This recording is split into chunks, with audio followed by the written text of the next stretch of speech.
Welcome to updates classes. इससे पहले हम डिस्कस कर चुके हैं हाफ सब्ट्रैक्टर के बारे में, जिसमें हमने पढ़ा था कि 2 बिट सब्ट्रैक्शन किस तरह से होता है और उसके सर्किट के बारे में, उसकी ट्रुथ टेबल का। आज का टॉपिक है हमारा फुल सब्ट्रैक्टर। तो हम देखते हैं क्या होता है कि full subtractor is a combinational circuit that performs a subtraction between 2 bits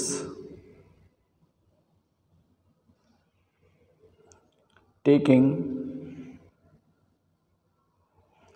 into account that may one have been borrowed by a lower significant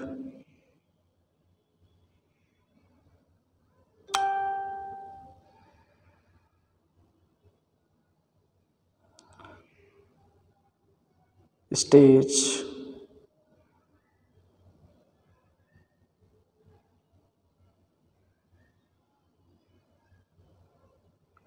ठीक है। तो ये फुल सब्ट्रैक्टर क्या होता है? ये combinational circuit that performs a subtraction between 2 bits taking into account that में borrowed by a lower significant stage. This circuit has 3 inputs and 2 outputs। ठीक है, तो 3 इनपुट होंगे, 2 आउटपुट होंगे। हाफ सब्ट्रैक्टर में आपके 2 इनपुट 2 आउटपुट थे। इसमें आउटपुट जो होंगे सेम होंगे। आपका एक आउटपुट पे आपको डिफरेंस मिलेगा, सेकेंड आउटपुट पे आपको बोरो मिलेगा, यानी कि जो बोरो आउट होता है। तो अब हम इसकी ट्रुथ टेबल देखते हैं, उससे हम बुलियन एक्सप्रेशन और फिर ब्लॉक डायग्राम, लॉजिक डायग्राम देखते हैं क्या होती है इसका ट्रुथ। तो इनपुट्स आपने ले लिए ABC, आउटपुट आपका डिफरेंस एंड बोरो।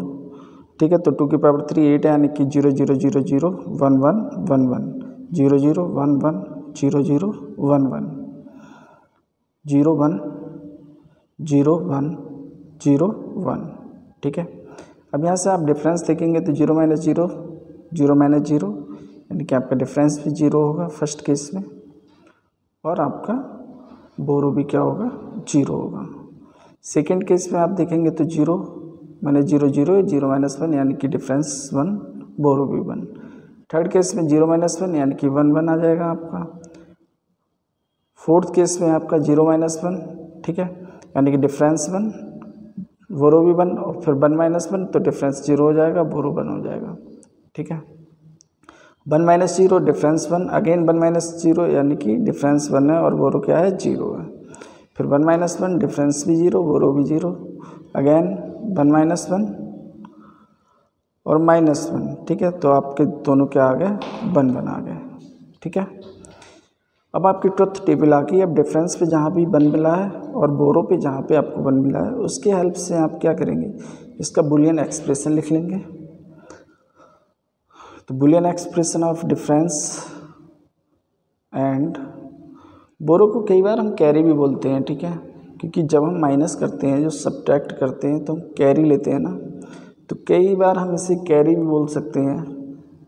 फिलहाल आप इसे बोरो आउट ही बोलो। ठीक है, सेकेंड इनपुट में जो आपका C है, उसे कई बार हम बोरो इन भी बोलते हैं। ठीक है, तो इस चीज़ में कंफ्यूज मत होइए कि यहाँ पे कैरी है, काफ़ी लोग इसे कैरी भी बोलते हैं। ठीक है, बट आप डिफरेंस एंड बोरो आउट ही बोलना। ठीक है, तो जब हम इसकी इक्वेशन देखते हैं तो 1 कहाँ पे आया? आपका A' B' C, सेकेंड आपका A' B C', थर्ड आपका A B' C', और फोर्थ है आपका ABC।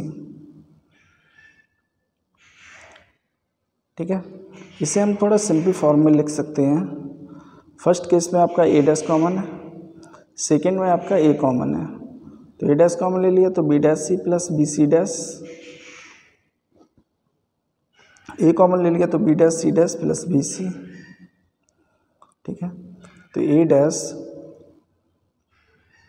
B' plus BC' plus A, इसे हम लिख सकते हैं B' C प्लस BC' का होल कॉम्प्लीमेंट। ठीक ठीक है। और इसे अगर हम सिंप्लीफाई करेंगे तो आपको ए मिल जाएगा, B dash C dash plus B सी।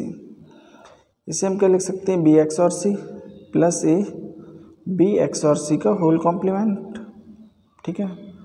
अगेन इसमें हम क्या लिख सकते हैं, ए एक्स और बी और एक्स और सी, ठीक है।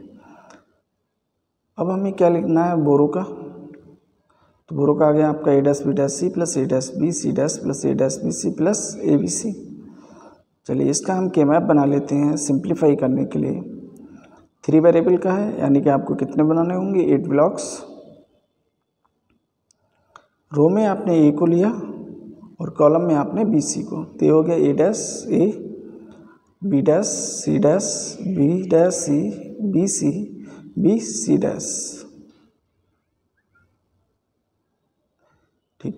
जहाँ पे आपको मिल रहा है, ठीक है, A dash B dash C, A dash B C dash, A dash B C और ए बी सी।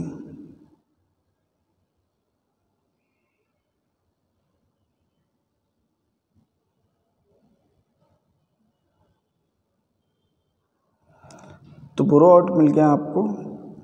फर्स्ट अगर हम पेयर लेंगे तो मिल जाएगा आपको A dash C, second pair लेंगे तो ए डैश बी और थर्ड पेयर लेंगे तो आपका बी सी, ठीक है। Block diagram of full subtractor बना लिया हमने। इसमें कितने होंगे, 2 half subtractor plus or gate. तो आपने फर्स्ट हाफ सबट्रैक्टर लिया, उससे आपको बोरो और डिफरेंस मिला। सेकेंड हाफ सबट्रैक्टर से हमने क्या किया, जो सेकेंड हाफ सबट्रैक्टर है उससे आपने थर्ड इनपुट को ऐड किया, और जो फर्स्ट का बोरो था और सेकेंड का बोरो हमने ऑर गेट से कनेक्ट कर दिया, और जो सेकेंड हाफ सबट्रैक्टर का डिफरेंस था उससे हमें आपको डिफरेंस मिल जाएगा, क्योंकि फर्स्ट जो सबट्रैक्टर था उसका डिफरेंस हमने सेकेंड हाफ सबट्रैक्टर के इनपुट बना दिया। अब logic diagram of full subtractor देखते हैं। तो देखो सबसे पहले डिफरेंस की अगर हम इक्वेशन देखते हैं तो क्या, ए एक्स और बी, बी एक्स और सी। दिस मीन्स हमें कितने गेट्स की ज़रूरत होगी, 3 इनपुट हैं आपके, 2 हाफ सबट्रैक्टर हैं, यानी कि 2 आपको एक्स और गेट की ज़रूरत होगी। अगर हम बोरो की बात करते हैं तो इसमें आपको क्या है, एंड गेट की ज़रूरत पड़ रही है। अब चूंकि कॉम्प्लीमेंट में कुछ फंक्शन है, जैसे ए डैश है आपका, तो उसके लिए आपको क्या लगाना होगा, नॉट गेट का यूज करना होगा। तो ए बी को आपने पहले एक्स और से कर दिया, तो वहाँ से ए एक्स और बी मिल जाएगा आपको, ठीक है। क्या मिलेगा, डिफरेंस। और एंड गेट से आपको ए जो इनपुट है उसे नॉट गेट से कनेक्ट करके आपने एंड गेट्स में लगा दिया और बी को ऐड करते हो, वहाँ से आपको क्या मिलेगा, बोरो, ठीक है। अब सेकेंड एक्स और गेट लिया आपने, उससे जो फर्स्ट एक्स और का जो आउटपुट है वो उसका इनपुट बना दिया, ठीक है।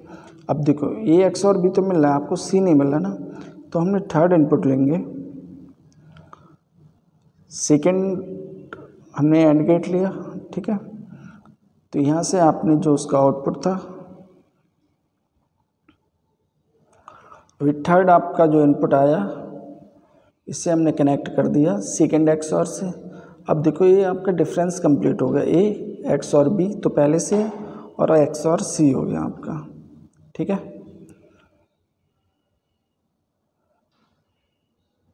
इसका जो डिफरेंस था नॉट गेट से हमने कनेक्ट कर दिया एंड गेट से, और इसे कनेक्ट कर दिया, ठीक है। यहाँ से आपको अगेन बोरो मिलेगा, इसे हमने फिर किससे लिया, और गेट से कनेक्ट कर दिया। और जो फर्स्ट हाफ सबट्रैक्टर का हमारा जो बोरो था, जो आउटपुट मिल रहा था एंड गेट से, उसे भी हमने कनेक्ट कर दिया। तो यहाँ से आपको क्या मिल गया, कंप्लीट बोरो आउट मिल गया, ठीक है। और फर्स्ट वाले पे हमें डिफरेंस मिल गया, ठीक है।